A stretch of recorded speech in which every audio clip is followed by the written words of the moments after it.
What's going on, guys? Sensible Prepper Live. We are live and great to have you here today. We're going to be going through what is the difference between a prepper and a survivalist. And what are you? And, one of the things about prepping and survival is that they do have a lot of commonality. I mean, obviously, you're preparing. You're doing something for a possible worst case scenario or some kind of disaster or something ahead, and you're just putting a few things back, or you can go full on doomsday prepper, which I would consider more toward the survival side. But we're going to talk about some things, and really there are hybrids in this. Typically, it's not just one set of identification marks, it's a blend. And I think there are some things that we can learn on both sides. So just really started thinking about this weekend, and I really wanted to bring this together because and I'll point this out when we get to it, but there are points to where, we're doing one thing, and should we be incorporating something else? Is this a short-sighted mentality? And that goes on both sides. If you're a true survivalist versus a true prepper, you really can learn from the other side. And again, nobody's one or the other. And we're going to kind of go to a little bit of an extreme with each one just to kind of define the point. But first off, we want to thank Exotac for being one of today's sponsors. Exotac makes some of the best fire steels in the world. I mean, they're just excellent, very innovative, and very well made down in Winder, Georgia. And they give a 20% off using Suits20. With the link down below in the description. And guys, get together a fire kit, whether you have Exotac or not. In fact, we're getting ready to release a video about building fire kits. And fire will cook your food. It will boil your water. It gives you heat, gives you light, keeps predators at bay. It just builds morale. Having a good fire kit and knowing how to use it is vital. And also, we want to this is my book. This is just one of those books that I continue to reference. And this is the modern guide for the coming survival guide to the coming economic collapse. Excuse me. This is written by Profile. There is a link down below in the description, even though I can't read the title. But this is a book about actual events that happened in Argentina when they had their big economic collapse, one of which. And this is an excellent book. Gives you a lot of how-tos and things, but it also gives you a lot of scenarios and things that happen and a lot of philosophy. Guys, if you are into the Americanized prepper survival community, this will kind of be a paradigm shift because it was actual events. It's a great book, and I bought a number of these. I give them out to friends, but you can go to Amazon and pick you up one. And again, the link's down below. So what is a prepper? What is a survivalist?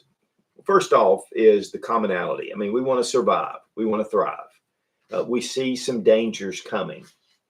At one point, there were 86% of Americans had taken some kind of preparation. Now, that could mean you put a fix-a-flat in the back of your car, or you made sure that your tool's ready, or you made sure you had a fire extinguisher. I mean, a prepper can be a wide range of things. Just somebody that takes care of those times where things can go wrong. Maybe for a power outage. You want to have what I call my blackout box. Have my extension cords, have solar lights, have flashlights, whatever you want to do to put together, a box in case there is some sort of power outage, which, we experience from time to time. And then you continue to go on and you get a little more into it. Storms. Obviously, when you have a big storm, an earthquake, a hurricane, tornadoes, fire, I mean, there are natural disasters that happen on a regular basis, and being ready for those is just sensible. In fact, if you're not ready at all, it's really you're living in a dream world because we face these things all the time. One thing I do want to say is that when you face some kind of situation, whether it's a slight power outage or whether it's, a storm coming, and you get through it in a day or two, no big deal, is to really consider that and what you went through and then plan immediately to be ready for that next time, because you never know when they're going to come up. And like I've always said, guys, everybody's going along like this. When the hurricane is announced that it's hitting the coast, people do this and supplies dry up. So having everything pre-prepared, have it ready. And, just like when we've gone through some different storms and things that we've dealt with, it's really good because there are some things that happened with our last power outage, which was over a week, that we had planned to do immediately. We still haven't done it. Not all of them. We have done some. So make sure that you don't procrastinate and that while it's fresh, get those supplies and get yourself ready. And that's just your normal everyday problem. One thing I always talk about is a personal SHTF. And that's where it just happens to you, no one else. You're driving along, your car breaks down, or you slide off into a ravine or something, and man, you're in a world of hurt. Maybe nobody else is affected, but you are. And so you need to be ready for different things that can happen. This is not doom and gloom. This is not, it's the end of the world necessarily, but we can go into that. So what is it? What is a prepper? Typically a prepper, and we're going to go side by side. I have preppers and survivalists. We're going to kind of compare them as we go down. Typically a prepper is someone that is ready for disasters. They do have some means to stop a fire in their home. They typically, are looking at things, the economy, and they're saying, man, there could be some problems, or civil unrest, different things that happen. What they do is let's start putting some things back. Let's have some food put back. Let's have some different things for usually a temporary problem. Now, this temporary problem could last quite a bit longer than just a few days. And so they're prepared for that as well. But really, they're prepared to kind of get to a new normal and then move ahead. One thing I've said here a number of times is being a prepper, you can't prep for everything. You can't have enough supplies for a lifetime. But the one thing is the more you are prepared, you're just buying time. You're buying time for that next new normal, which sooner or later, a new normal does come around. It may not be the new normal that you want, but a new normal typically starts to happen. Life gets back into a routine. Things start to happen. But in between that time, it can be a very dangerous time. Could be just a rough time. It could be loss of life. And so we like to have some things put ahead. I call myself the sensible prepper. But to be honest, when I first started my YouTube channel, Such00, it was fun gun reviews and sensible survival. So there is a balance. For me personally, I'm a little of both.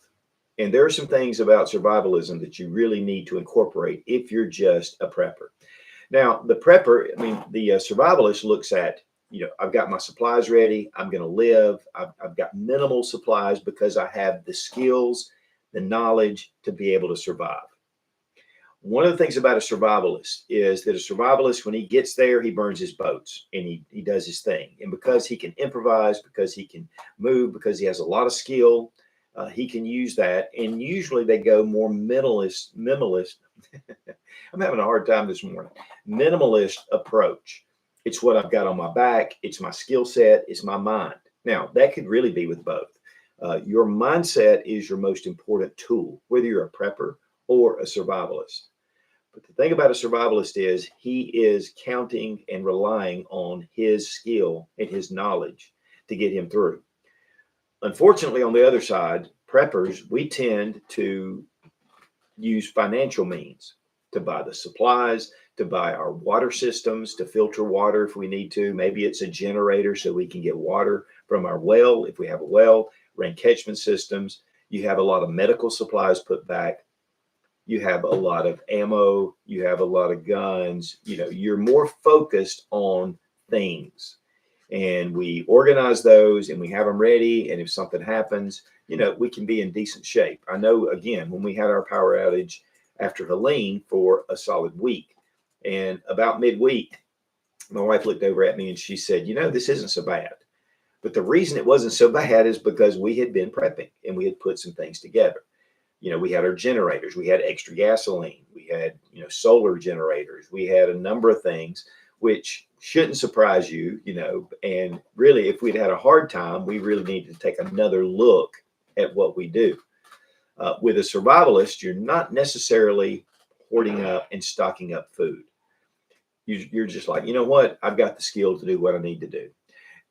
Kind of similar to a hunter, an outdoorsman, military survival. Those guys are trained in living off the land, in evading the enemy, in escape, in different things, different tactics that they're using to be able to survive. And the goal is just to survive. And, really what I think about is sometimes is a mountain man. It's the guy who lives up on the mountain. You're not going to get him off that mountain. He has his own way that he does. He lives off the land and he just does his thing. And he doesn't really want a lot of people around. The other thing about survivalists is typically they are more lone wolf or they have small groups. With a prepper, and let me encourage you with this, guys. I've said this a number of times. You can be in that mindset. I prepared my stuff. I've stocked up all this food. I'm not giving this out to people who are not prepared. They should have been prepared. So that's on them. And that is something that you have to really weigh out, because one of the problems is you don't want somebody coming in and taking all your stuff and eating all your resources that you have been preparing for a number of years and taking food away possibly from your family. But on the other hand, there is something that you need to consider as a prepper. And a prepper group, to me, is vital for your preps.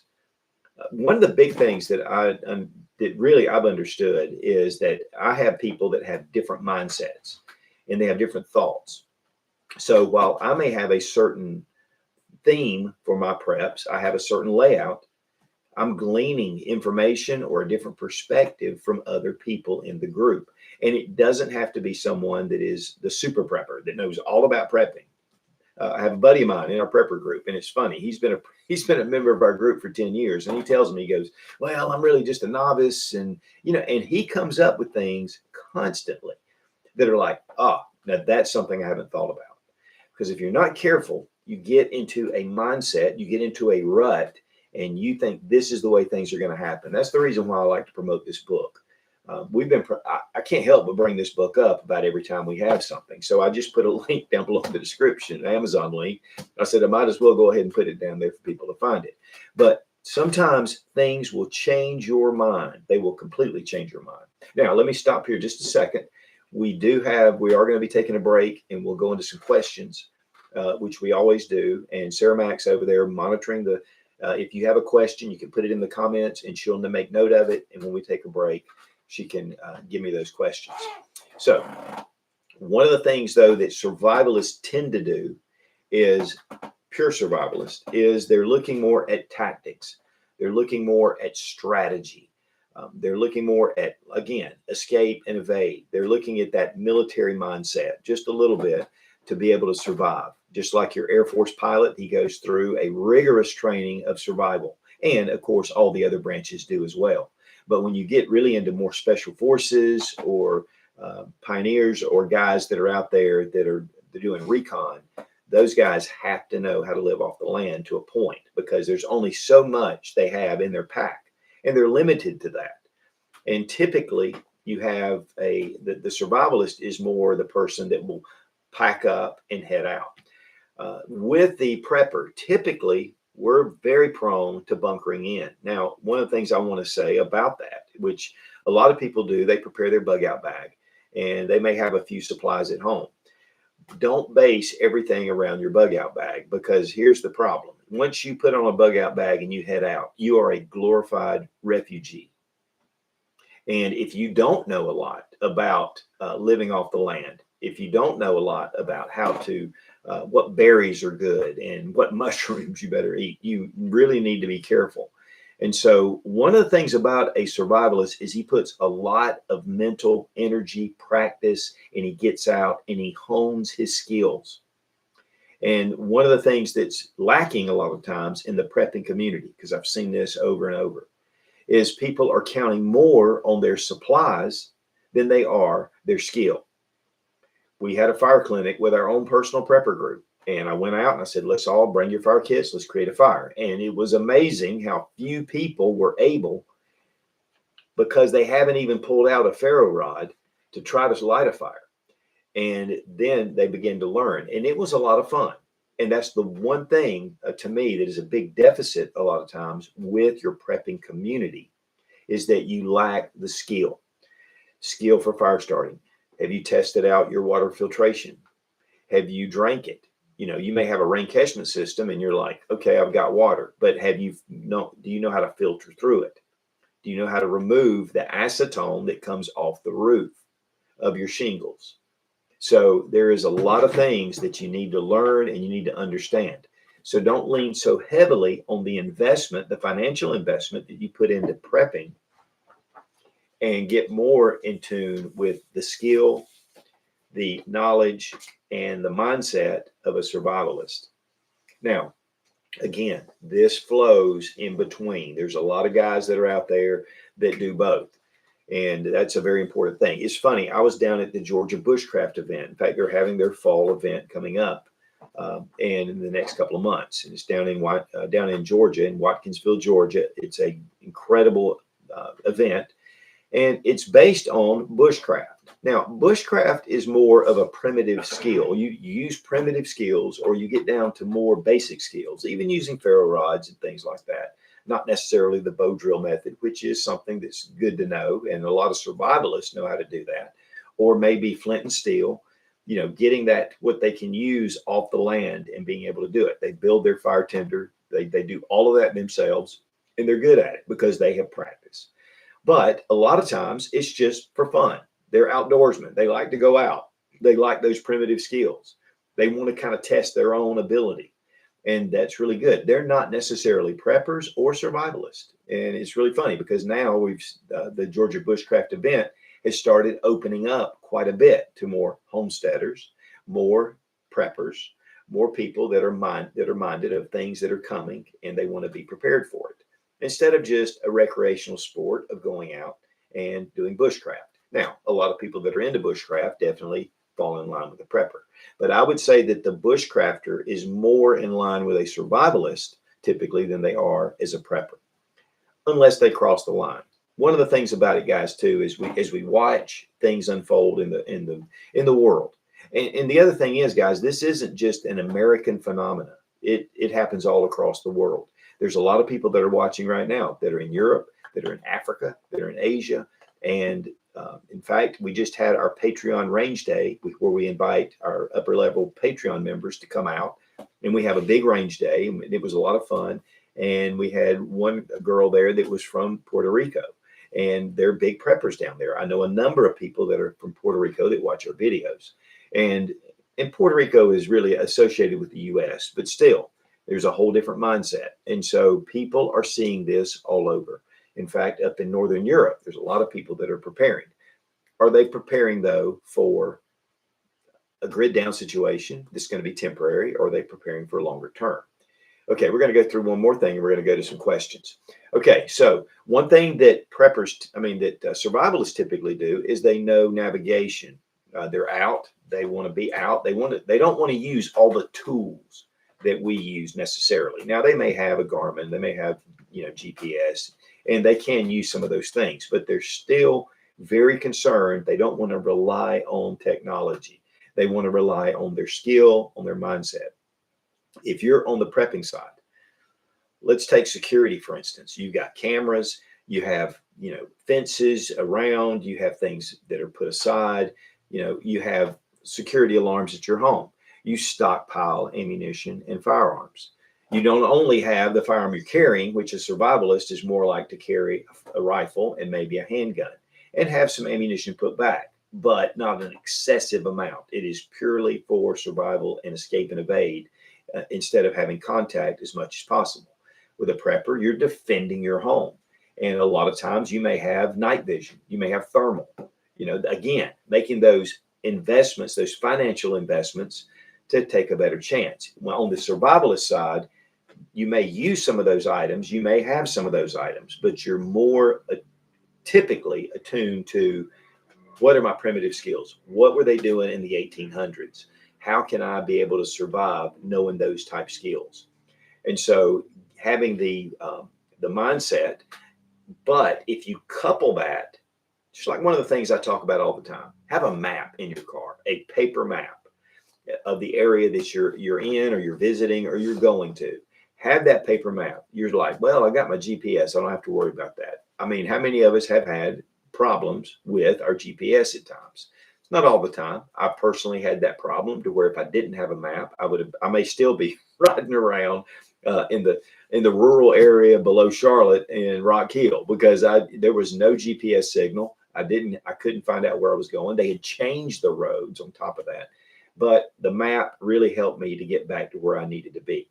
Was that a life-threatening situation? No, but it definitely was a big help. And in a serious situation, it'll help you as well. So those are just technology versus just mindset and self-reliance. And I'm going to do this. It's kind of one of the big differences between prepping and a survivalist.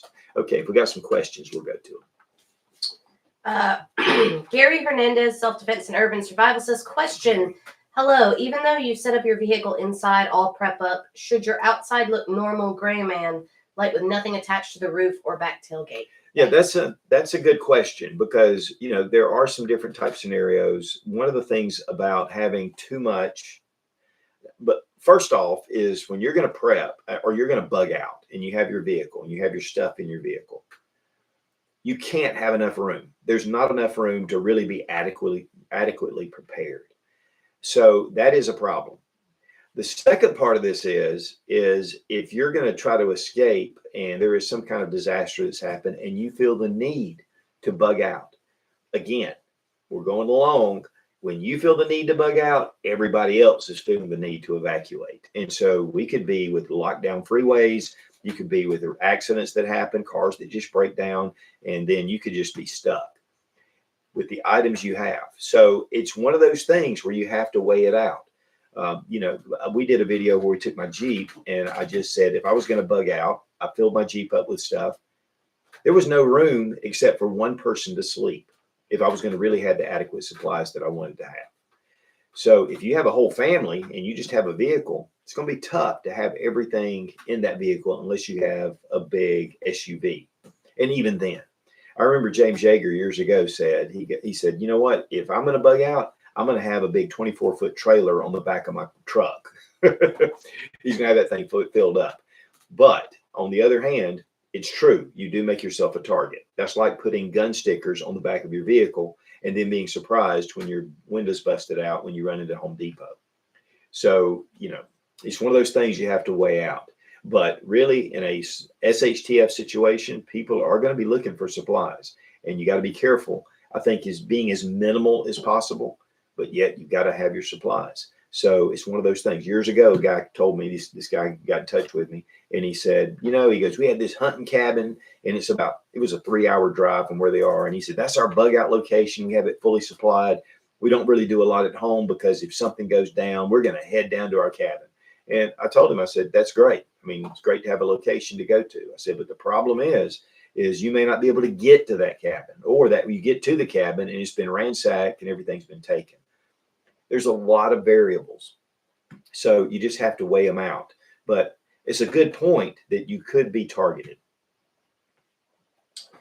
Nick Cower asked, howdy from Florida. Sorry if I've already asked, but can you recommend a decent monocular or binoculars around $100 to keep in my vehicle? I don't want to keep my good Leopold pair in my vehicle.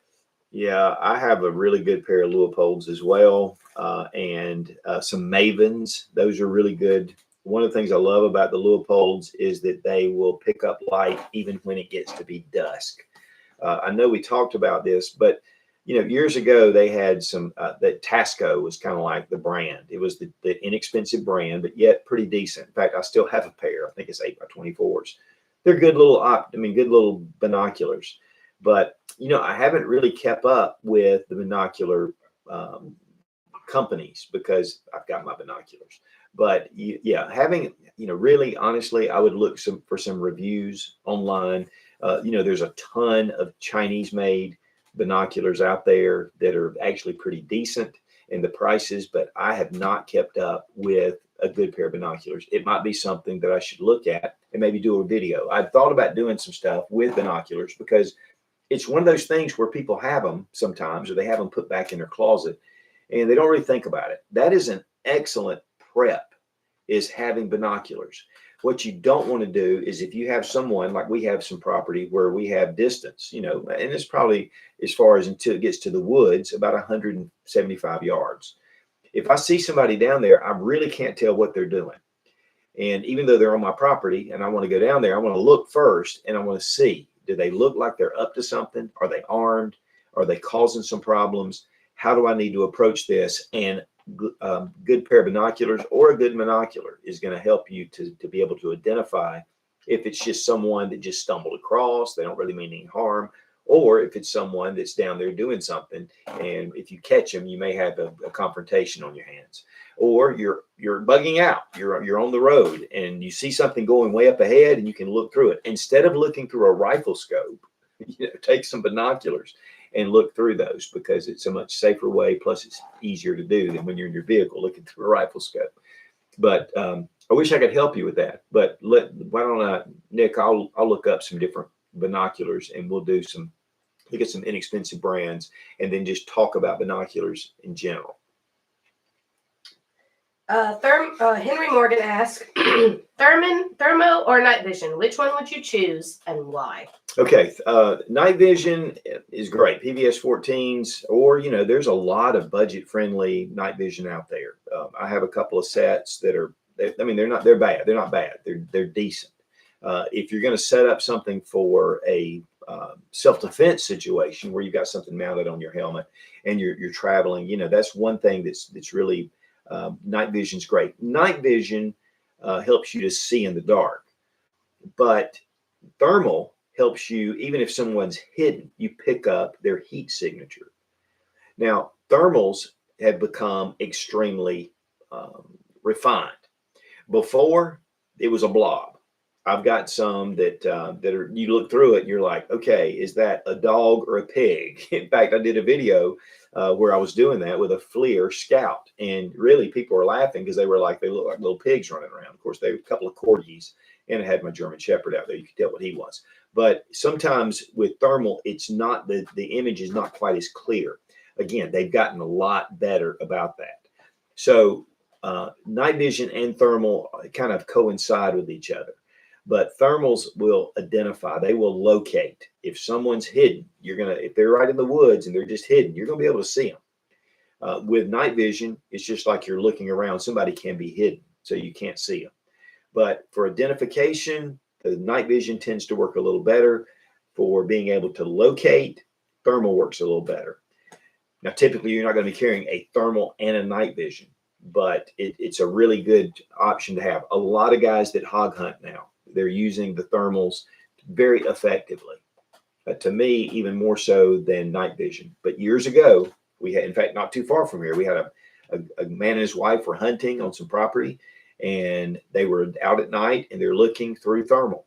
And the lady saw something or heard something, and she looked over and she saw what she thought was a hog in the brush. And so she took a shot and she killed a man. And the man was a homeless guy that was just camping on this property. And she was charged. She could not identify whether it was a man or a hog. So keep that in mind when you're looking at things. Be very careful to identify what you're looking at. And if you can't identify it, definitely don't pull the trigger. So with hunting, though, it's really up thermals, and with military use, it's increased thermals. And then now with civilian, just typical civilian use for security. So buying cheap thermals, you're going to have a little more issue. Buying more high-end thermals, and then you can get some decent binocular that's night vision and actually do a pretty good job. But this is the thing, guys, whether it's thermal or night vision, it's a superpower. No one else has it unless they have it, and it's fairly expensive. And that's where the prepper typically comes in, because it's a financial expense. But I like both. But if it's a really good thermal, I like a thermal.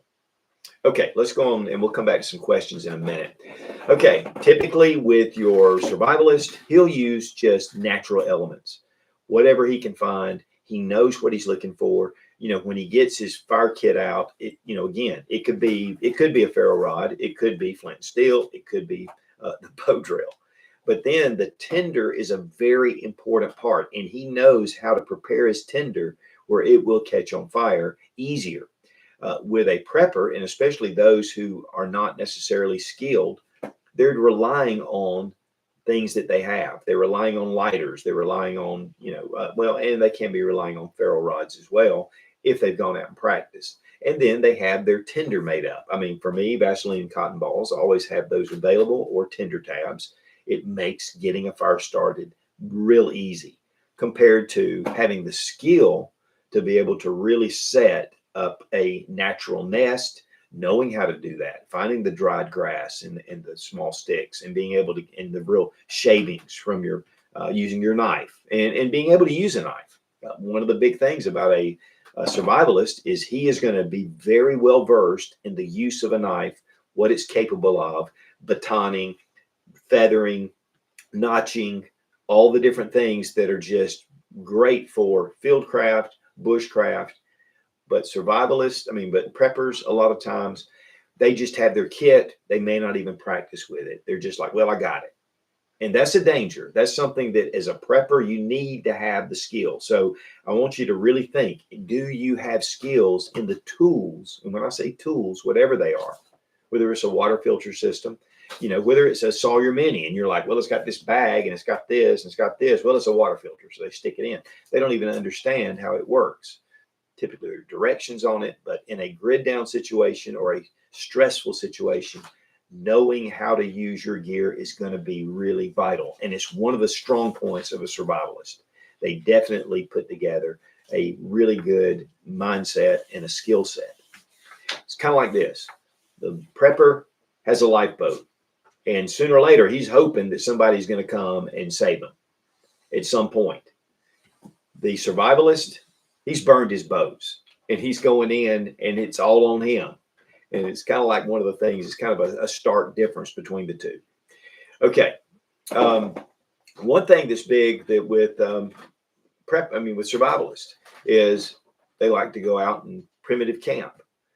They may even build their own shelters, and they want to get as primitive as they can because it's almost like something that's an achievement. It's like, okay, I can do this. I can go out. I can live out on the land. I can build a shelter. I don't need a tent. I don't need a hammock, even though a lot of survivalists will have those things. But the pure survivalist is, I'm going to live because resources are going to be gone. If you have a nice tent and you're using it, but it tears and it has a big, it's just almost useful, or your poles break or something, it's that mindset that what can go wrong will go wrong. So how can I fix it? With prepping, a lot of times, I have a tarp, and I'll have my tent stakes. Well, I can make tent stakes. Do you know how to make tent stakes? It's not that difficult, but if you have a knife, a good knife, you're able to do that. But if I'm not careful, I get too reliant on pre-made stuff that I can go buy. Now, it makes life a heck of a lot more convenient. So there is some give and take, but having the ability to be able to create tent stakes, again, to create fire, to create those things, that is a very important thing. And again, using natural elements that are renewable. So I take a bag of Vaseline and cotton balls. Well, after a couple of days or a week, I'm out. And so with a bushcrafter or someone that's a survivalist, they are more out to go, okay, I need to do this. Now, does that mean that we can't kind of figure it out? Sure. But getting more into a skill mindset rather than a financial, I bought this stuff mindset. I've got a bunch of supplies. That is something, and I've seen this over and over. A lot of people will talk the talk.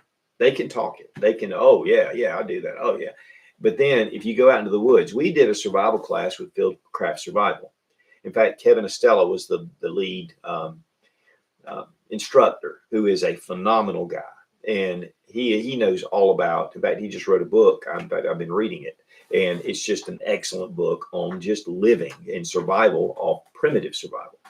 And we had a large group. There was probably 30 people there. We started building fires. These people who were mindset to be more like a bushcrafter or a survivalist, it took some of them forever. There may have been some that never got a fire going. I don't know.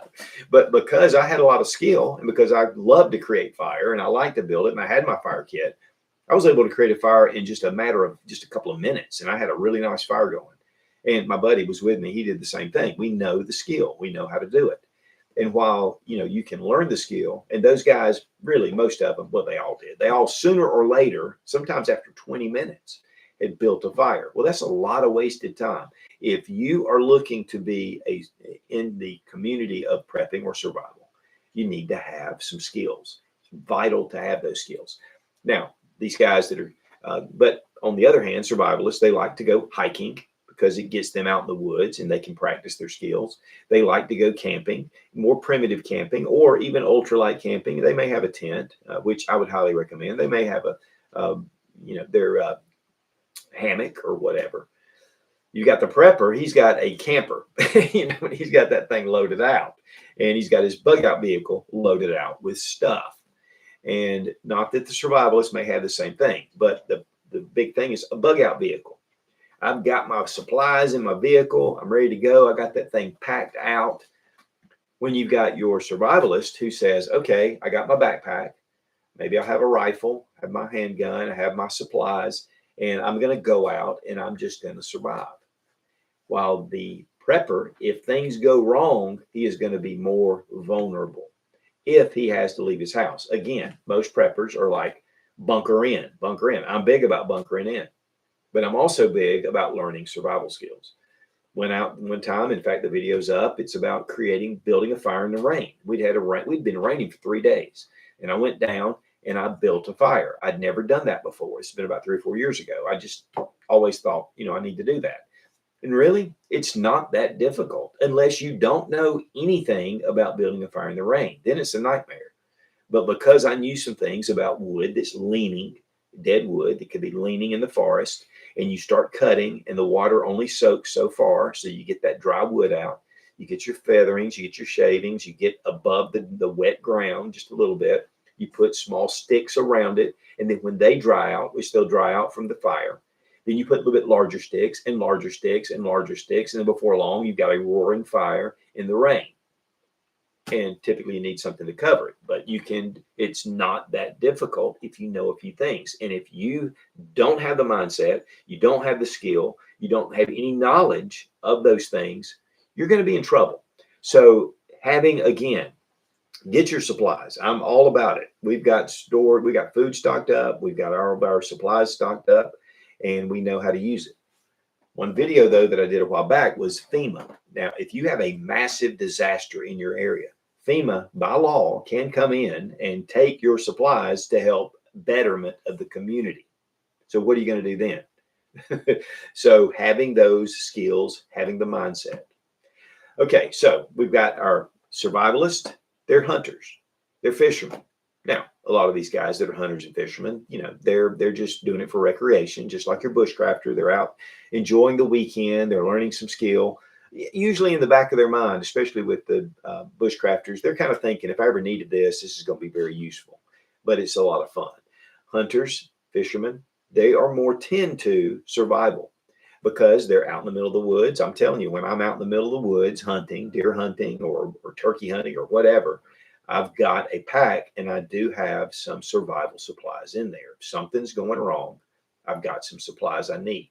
I'm not heavy on it, but I do have it. I have my car, a mile away, so I can get to it if I need to, and hopefully I've got supplies there. But they're more out to be hunters and fishermen. They're just outdoorsmen. They like to get outdoors. They may be rock climbers, they may be whatever, but they just like the outdoors. They're out there more. And typically, it's more a rural group that is into more of your survivalist. When it comes to more of your urban or your suburban areas, they tend to be more preppers. And because they're in an area where, they can't really practice the skills necessarily unless they go somewhere, but they see the need and they understand there could be societal breakdown, there could be an economic collapse, there could be these things, and they're going to be surrounded. Hopefully, if you are in an urban, especially scenario, you need to be ready to bug out if you have to, and you need to have a location.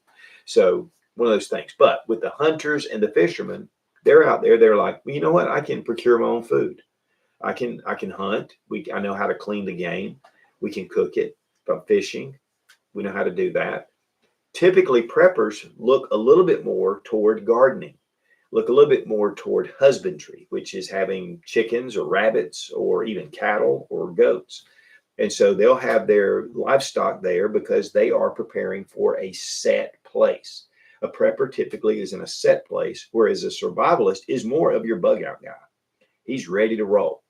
So one thing though to take note of is that if you are all about bunkering in, have a plan to be able to bug out. You need that plan. Even FEMA.gov, they have a whole list of things that you should have in your home for an emergency. But they also say get a tote that can fit in the back of your car, and they list off all these different supplies because they see the need. A few years ago, we had a train wreck not too far from here, and the train derailed and chemicals spilled everywhere, and they were toxic. And they had to evacuate 1,500 people from this area.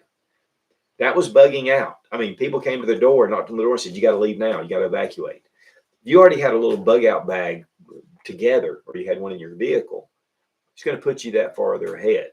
Now, you're probably going to go to a shelter or a hotel, and you're going to probably live big time and binge watch some TV show. But in real life, when something really goes wrong, having supplies on hand is going to be really important.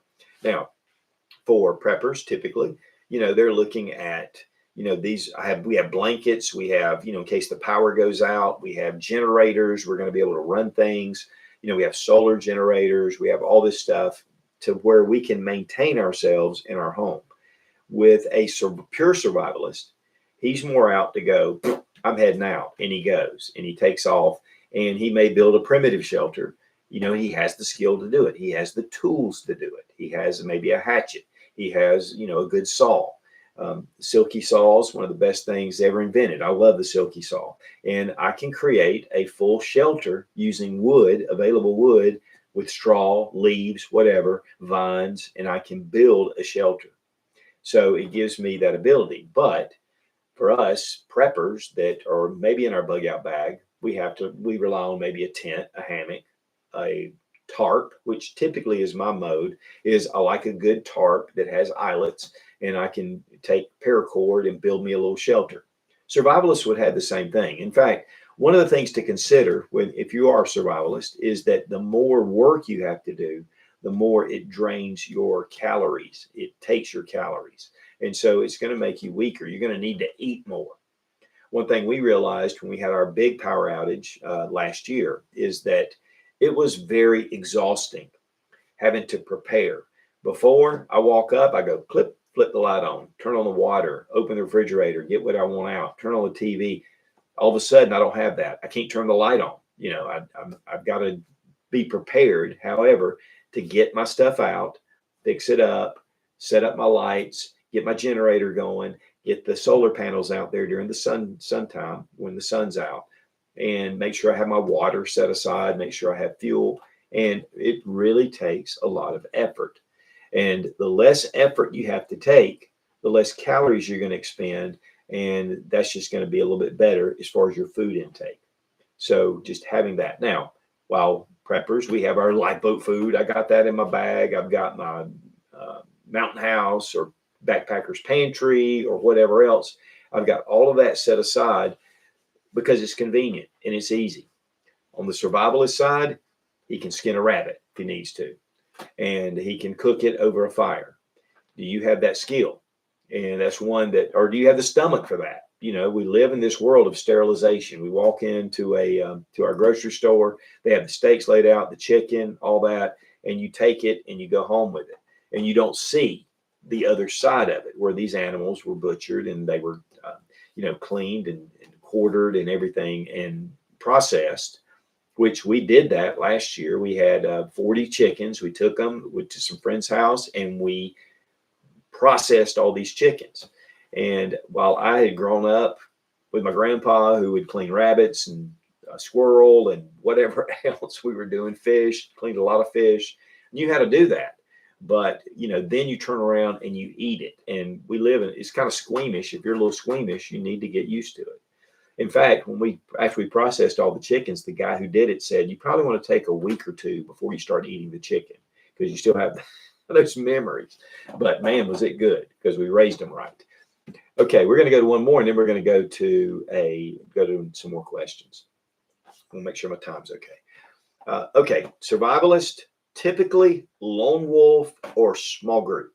Maybe it's just a small group of guys. not necessarily looking toward a family situation as a survivalist, but if you have a small family, you need to be training them in survival. And a lot of times that's what families will do. These guys that are really serious about survival and they want to be a survivalist mindset, they want to go on that minimal kind of deal, is they want to get their family involved in it too. And they're building fires, they're building shelter, they're finding water, they're learning how to purify it.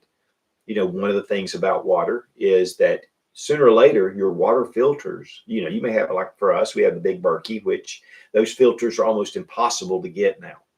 And so we've actually are getting ready to do some other stuff because, it just is what it is. But we have really relied on our Berkey because it'll filter, like 6,000 gallons of water each filter.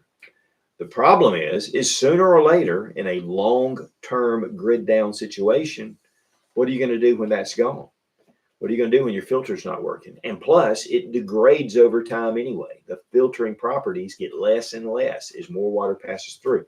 So what are you doing? Now, for the survivalist, he's going to look and say, okay, we're going to get some gravel, some charcoal, some grass, which we're working on that as well. A long-term survival situation. How did they do it back in the 1800s? How did they filter their water? And then they have to boil it. But the survivalist is more out to know how to do that, mainly because he just wants to know. But also in a grid down situation, he can use that to his benefit. For the prepper, we've got all this these store-bought filters. I mean, I have my Grail, I'm ready to go. I've got my Katadyn Pro, I've got my filter straws, I've got systems in my home. But what happens when this runs out? I mean, it's a finite number of liquid that this will filter. So long term, do I have the skill to be able to continue on? And that's something, again, that to me, most preppers are not really focused on. They're not focused on that bushcraft side. And I think that you should delve into that in getting those skills.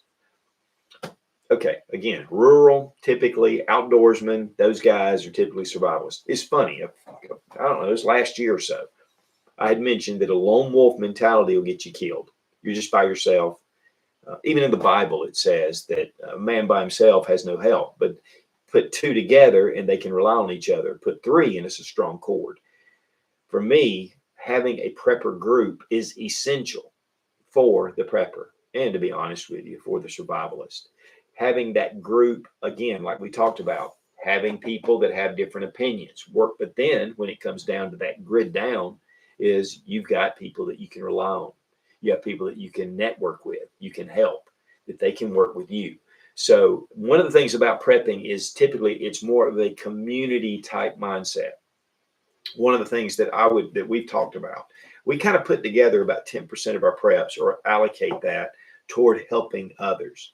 So let's say that our community, I mean, we have really great people that live up and down our road that aren't maybe preppers, maybe they're not. We don't know. But some of them may be a little bit. But the thing is we'd want to put together maybe a soup kitchen, and we can build a little soup kitchen because we're more we want to help the community to a point because we feel like that's what we should do. That is our moral obligation. I know a lot of people say, well, if a mom comes to your door with a baby and she's hungry, if you give her food, there's probably a group of guys back there in the bushes that are waiting they got food, so we're going to take it. And, you can get paranoid like that if you're not careful. And there is some security issues that you do need to consider. Don't get me wrong. A lot of times people go, well, I know where I'm going if something goes down. And I'm like, well, then bring a bunch of food. Don't be coming to my house without it. And I'm saying that, but if it's someone I really care and love, am I going to turn them away? So, there is some judgment calls there that you need to look at. But to be just dogmatic of, well, I did this and I'm not letting it, there you go again. You're getting into this real selfish, small-minded mindset. And you really, the one thing I've always said is the number one asset for prepping is people. Don't look at it as taking your supplies. Look at it as helping you to build things and to do more and to get the things you need. So this guy, I said that prepping is a lone wolf mentality will get you killed. And the guy got in touch with me and he said, I disagree with that. I can do that. I can live and I just do whatever, blah, blah, blah. And for you to say that, it's just wrong. And I said, you know what? You may be able to do that. I said, but 98% of the people listening to my videos or listening to our live events aren't skilled like that. Yes, there are a group of people that can live off the land, but it is a very small amount. Get yourself a good group. Two, especially like if it's just your family, you're going to have security 24/7. So have more people around. Have more people around. It just makes sense. Now, typically with your survivalist, he has a bug out cabin. He has a place, or he can build a shelter. He has a place he's going to. He's going to these woods, and he's going to set up in these woods, and he's going to live or whatever. Uh, on the prepping side, they've got a storm cellar. They've got that for their food or whatever, or if there's a storm, they can get in the cellar. And again, they're more set on where they are, building up security. Again, while the survivalist is like all about tactics and strategy and escape and evade, the prepper's more like, okay, we need security around our home. How can we have security? What are some steps that we can take to have good security? Because we don't want people forcing themselves in and taking our stuff. And that's one of the big things about a prepper is they're more centrally located. The survivalist can get on his feet, he can take off, and he can survive. Prepper, unless you're skilled, unless you have a mindset, unless you have knowledge, you're going to be hard pressed if you have to get on your feet. That's why you got a bug out bag, know how to use it, get into it, look through it. We just did a video about bug out bags, and that was one of the big themes is knowing what's in your bag, because things can get out, your bag can tear, whatever. So having a mindset of, if I need to leave, I'm going to need these skills, so I need to work on it. Now, there is, like in a survivalist, they're more gray man. They're more, I'm staying out of the way. Even if they're not necessarily gray man in the city, which they would want to be to get out, if they get in, they're going to be hidden. They're going to hide from things. They're going to stay out of people's view and kind of go under the radar.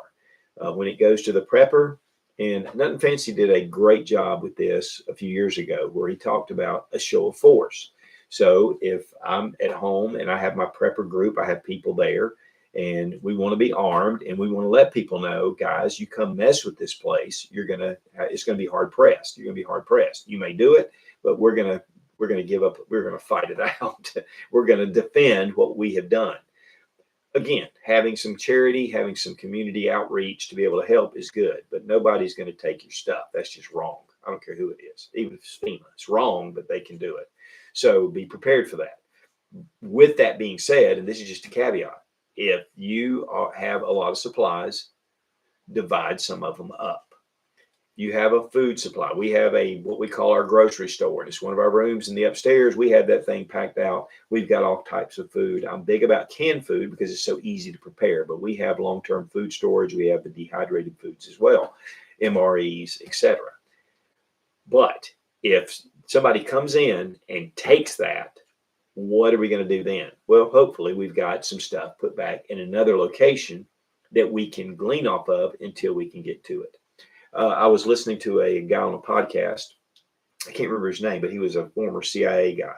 And he said that he and his family, his wife, and I think he has a couple of kids, he said, we're not about a 3-day bag. We're about a 24-hour bag. He goes, we want to be mobile. We want to go.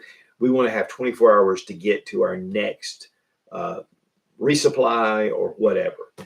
And that is a survivalist. That is not necessarily a prepper, because he is just trying to survive the next 24 hours.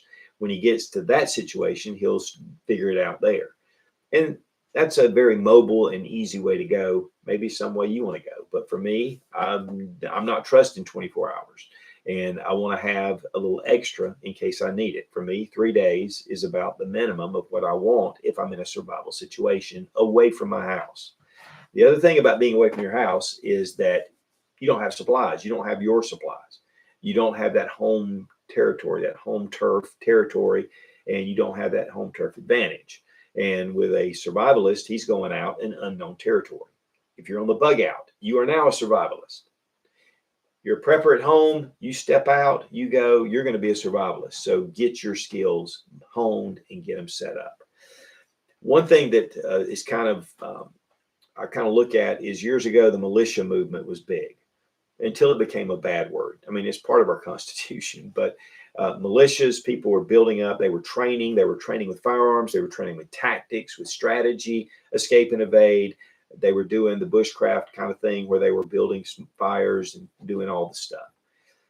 The prepping community really started away from that, and it became kind of a byword, militia. You're part of a militia, the government's looking at you, and sometimes it was for good reason, but militias, it's just people that want to join together in a community that want to prepare themselves. I'm all about it. That's great, but they're more toward a survivalist mindset. With prepping, again, you're more into, you have your group, you have people, you train together. Yes, you go to the range, you do your training, you have your bags, you do your fire training, but then you talk about making your home a better place as your haven, is your place that you're going to stay. And really bunkering in, to me, again, is really the best scenario. One of the things about Verfau in this book, he talks about it, and he was in Buenos Aires during the whole economic collapse, and it was nasty. I mean, it was really bad. One thing that he said was, the police will not be there to save you, but they will be there to arrest you. Don't think, a lot of times, this is the mindset a lot of people get, is that if SHTF happens, well, it's just chaos. There's no rule of law. There's no nothing. And that's not necessarily true, because a lot of times in some of these situations, government and law enforcement are still there. They may not be in control, but they can still have their effect on communities. So always think about it that way, because if not, you're just like, I know a guys years ago would talk about, just run up your credit cards. It's the end. This was in 2008. And this was when we were having a lot of economic collapse. Be careful to the extremes. Don't go to the extremes. Another thing is, guys, is keep your mental health in good shape. If you're not careful, you can get a very isolated look at things. You can just focus on your stuff, and you can go, it's coming. I know it's going to. And then before long, you're not even living life. Be careful to have balance in your life. Have friends. Go out to dinner. Go see a movie. Go to church for sure, and have a community of people. And you may find that it's just better for your mental health. So, what are the goals for both groups? Is to survive and to thrive. Sometimes we look at it in different ways. I'll tell you this: whether you're a survivalist or you're a prepper, you're going to be better off than a lot of people that are out there. And so again, you're preparing yourself to just really buying your time. The more you prepare, whether it's mentally on the survivalist side, or it's with supplies and financial expenditures that get you to where you can thrive. But to me, a hybrid of both. Take some from both. Guys, if you're just a pure survivalist, you should have some supplies put back. You don't have to have storerooms and it's stacked to the ceiling. You don't have to necessarily have even a generator, but have some things set aside so you can thrive longer. If you are a prepper and all you're doing is getting on Amazon and buying stuff, or you're watching some of my videos or other videos and they go, hey, you need to check out this new gadget, and you're spending money on things that are just going to sit in a corner, use that and use your skills. Take some survival classes. Go to, like the event that I go to, Georgia Bushcraft. It is phenomenal, and they have all these different classes. It is just an excellent event. My buddy Casey Deming is just a tremendous guy, but he has really put together something big down there. And there are other things like that in other places. This is down in Georgia, in Watkinsville, Georgia, but there are some really good classes you can take. Fieldcraft Survival, that they were doing some great classes. So get into it.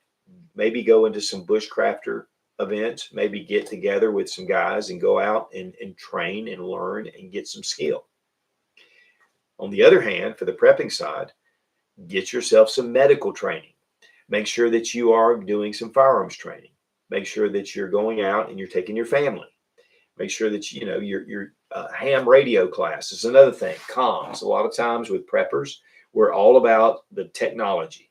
Comms, rapid radios, your GMRS, your little family radios, your emergency radios. You got all this stuff, but learn how to use it. Get your ham license. Work on learning. Get out and test your comms. See how they work. With a pure survivalist, he may not have any comms. He's looking more toward, this is my map. I'm reading it. I know where I'm going. I've got it mapped out. Wow, guys. Well, I meant to take a break for a second for some questions, but we didn't quite get to it. So, guys, again, the big thing about this is to identify where you are and what areas you need to work in. And I can tell you right now, if you're just a pure prepper, skill and mindset should be at the top of your list.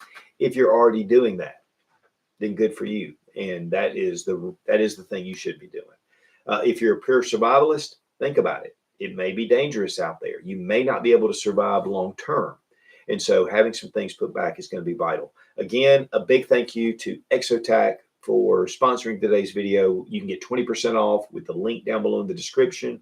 Have yourself a fire kit. Again, boils your water, cooks your food, gives you heat, gives you light. It takes care of a lot of the natural survival elements, and it is a foundation of survival. And also, if you want to read something that'll really kind of change your perspective, is the Modern Survival Guide for the Coming Economic Collapse. It's by Farfowl. There's a link down below in the description. It's a great read. Big thanks to Sarah Mack for getting the questions. Again, I apologize for not having that second term, but just ran out of time. Be strong, be of good courage. God bless America. Long live the Republic.